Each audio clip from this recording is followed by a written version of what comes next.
মা, এর একটা বিহিত হওয়া প্রয়োজন। আমিও তো তাই বলছি।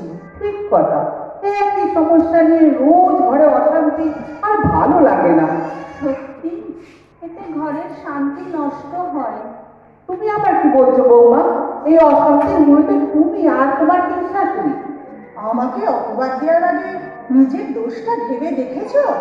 হ্যাঁ মা, তুমি কিন্তু সিংহবাগটা দাবি করো। চুপ কর হতবাদি। যে মা তোকে 10 মাস 10 দিন পেটে ধরে খাইয়ে পড়িয়ে এত বড় করলো, তুই তার তো ধরছিস বৌদির সঙ্গে পো ধরে। ছি মা, অশুভ ইঙ্গিত করবেন না। ও তো ঠিকই বলেছে। বৌমা, আহা, ক্ষমতা চিৎকার করো না তো।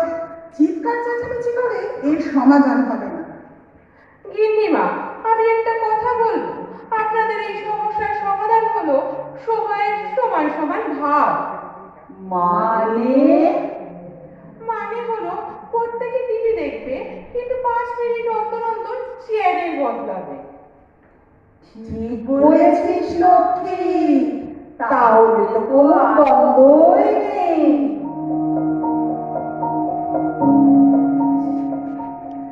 পিসিমা, লক্ষ্মীর কথা মতো আজ থেকেই তাহলে টিভি দেখা শুরু হোক। হ্যাঁ, তাই হোক। আমি বাড়ির বড়, তাই আমার প্রথম চান্স। আচ্ছা, বেশ বেশ, তাই হবে।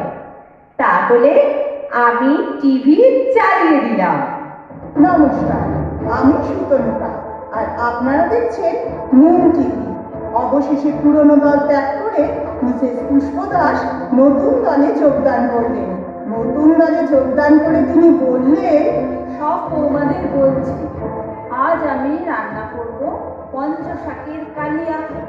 প্রথমে শাকগুলো সেদ্ধ করে নিতে হবে।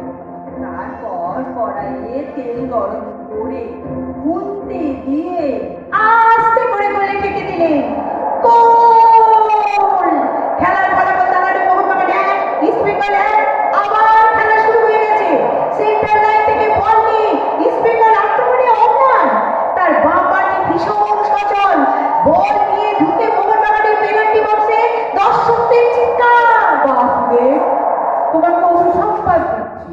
তোমার যাদব বংশ তোমার চোখের সামনে ধ্বংস হবে, ঠিক যেভাবে কৌরব বংশ আমার চোখের সামনে ধ্বংস হয়েছে। বাসুদেব পর পর 6টা ছক্কা মেরে ভারতকে ইংল্যান্ডের বিরুদ্ধে টি20 বিশ্বকাপে জয়ের মুখ দেখালেন। এই অনবদ্য জয়ের পর ড্রেসিং রুমে ভাপা ইলিশ রান্না হবে। আপনাদের